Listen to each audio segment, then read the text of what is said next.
Hello, my friends. It is Dr. Darla from Summit Clinics. Today I want to talk a little bit about trigger points.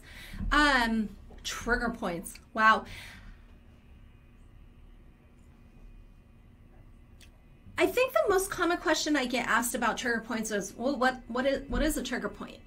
You know the knots that you feel in your muscles? In fact, I think if you take your arm and you put it up over your shoulder and you kind of press down, you'll feel some knots in there. When you press those knots, you may also feel some tenderness when pressing on the knots, and then you could be feeling some pain in another part of your body, primarily either down your back or down your arm, when you press on those knots. Those knots that you're pressing on right there, those are actually trigger points in the muscle. So basically what happens is that the fibers of the muscle will get into a contracted state and they will just sit there. So instead of doing what a muscle does, which is contract and release in order to create movement, those suckers get stuck in a contracted state, and it can be quite painful. It's not uncommon for people to come into the office with a diagnosis of something like frozen shoulder or tendinitis or thoracic outlet syndrome that is actually not those particular diagnoses, but is actually a result of multiple trigger points in the muscles. So when we think about, I want to talk today about what is called pseudothoracic outlet syndrome. And that corresponds with a diagnosis that some of my patients come in with called thoracic outlet syndrome. Now, thoracic outlet syndrome is a compression of the vessels and the nerves that come out of the neck to run down the arm, and they go through an outlet area called the thoracic outlet, and that kind of is a space between the collarbone here and the first rib. And when that gets compressed, then you can get numbness and tingling down the arm. So that is what thoracic outlet syndrome is.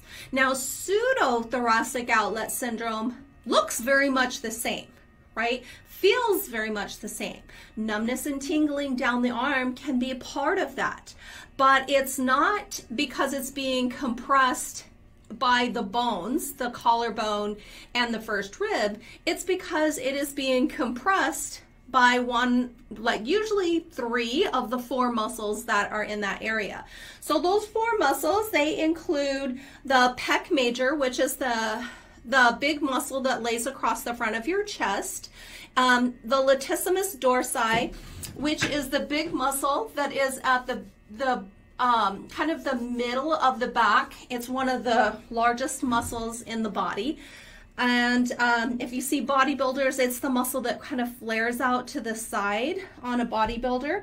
And then we've got subscapularis. Now, subscapularis is the muscle that is on the back side of the scapula, the shoulder blade. It's the muscle that sits between the shoulder blade and the rib cage. Almost impossible to get to from a manual standpoint. There's very little of that muscle that you can actually get to without removing the shoulder. And then the third one is going to be teres minor, and that is one of the rotator cuff muscles. So the subscapularis muscle and teres major are used in moving these the shoulder, right? And so all of these are what we call shoulder girdle muscles. And when any 3 of those 4 muscles are involved, we can get a compression that mimics thoracic outlet syndrome. The way that we treat that is by releasing those constrictions in the muscle. So we have to actually do therapy that works at the muscle level and will help to release that. And there are many therapies that can be used for that. Massage is one of those therapies. Dry needling is a therapy. Sometimes stretching will help to do it as well. In my office, we generally have to use an anesthetic. So we do what are called trigger point injections. And those trigger point injections include taking some lidocaine or some marcaine, depending on how long I want to anesthetize the muscle and injecting it into the trigger point so that those muscles will kind of go to sleep. And then when the anesthesia wears off, the hope is that they won't recontract back up. Now, sometimes they do. Sometimes it does take more than one treatment to clear out these trigger points of the various muscles, but oftentimes one treatment will do it. But the point is that we need to actually address the problem at the point of the problem. So if we continue to address issues of pain just based on the symptoms that are present, as opposed to really understanding the anatomy and how that works, then we end up kind of in this never-ending loop of treatment and continued symptom, treatment, continued symptom, treatment, continued symptom.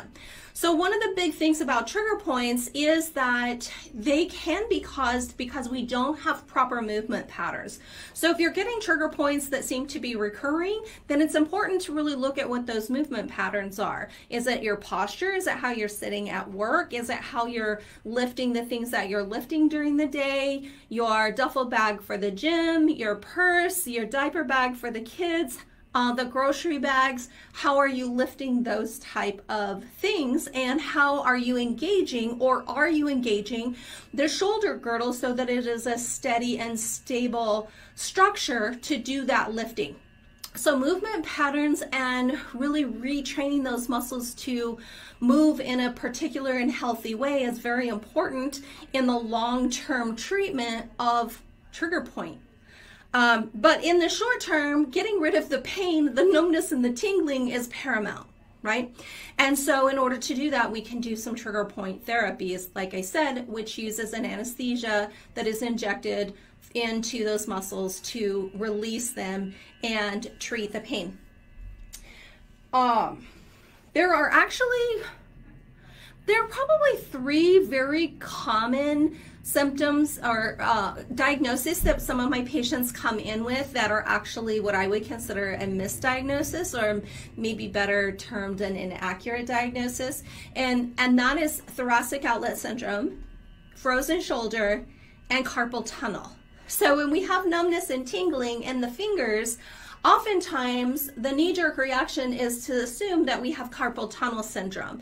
And that's not always the case, because that numbness and tingling in the hands can actually be from a compression that happens up near where the nerves are coming out of the cervical spine at the neck. Now, can there be a neck injury? Absolutely. Can there be a neck herniation? Absolutely. Could it be thoracic outlet syndrome? Absolutely. In many cases, carpal tunnel, it could actually be carpal tunnel, right? Where we have an inflammation of the area or the space that is called the carpal tunnel at the wrist. So yes, definitely it can be those, but that's the purpose of a proper diagnostic workup, to really understand what is the cause of the problem, as opposed to just, oh, here's the symptom and we're just going to treat it like it is this diagnosis. Really, truly understanding what the diagnosis is paramount to getting the most effective treatment. When it comes to shoulder pain, I find that the rotator cuff muscles are frequently the cause of the shoulder pain, as opposed to the rotator cuff tendons. Now, can there be a tear? Absolutely. Can there be tendonitis in the rotator cuff tendons? Absolutely. But even if there are tears and tendonitis in the rotator cuff tendon, if we're not treating the constriction in the muscle itself, even if we treat the rotator cuff tendons, we may still not get pain relief. So again, I'm going to come back to that. It's really important to understand what the pain generating structures are, and then to treat those. And then as a long-term strategy, how can we correct movement patterns so that we're moving our body in a way that prevents us from getting what we call repetitive use injuries. Now, we see the pseudothoracic outlet syndrome coming in people who do types of jobs that have their arms above their shoulders. That's a very common thing. Window washers, tree trimmers, hairstylists, anybody whose general arms are up above their head, or they're working above their head. It's a very common injury that happens. I also see them And people who are doing Olympic lifting, right? Because of the shrug that goes along with a lot of our Olympic lifts, when you're putting a lot of load on that and you're shrugging through, it's not uncommon to get trigger points in those muscles as well. Sometimes people will be diagnosed with bursitis. Bursitis is an inflammation of the bursa sac, and there are multiple bursa sacs in the shoulder and around the shoulder joint. But it can, in some cases, be bursitis, absolutely.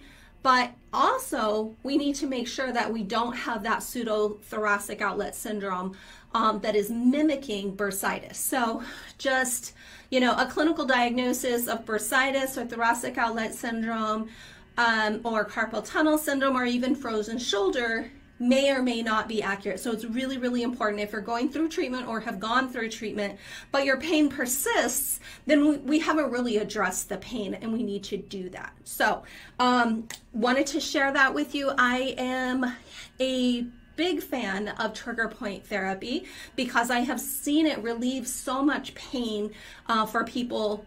Difficulty sleeping, difficulty with mobility in their arm, numbness and tingling down the arm, sometimes limited use, being able to lift things, hold things, even write, depending on which arm is affected. If it's their dominant hand, sometimes even writing can be difficult when you have trigger points that are causing tingling and numbness down the arm.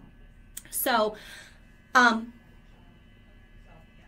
again, it's very important to get an accurate diagnosis. If the treatment that you're doing is not working for your pain, considering additional treatments, and then also making sure that you're getting on a program that helps you to prevent those types of repetitive injuries from happening. Thanks for listening. Talk to you soon. Dr. Darla, Cellmed Clinics.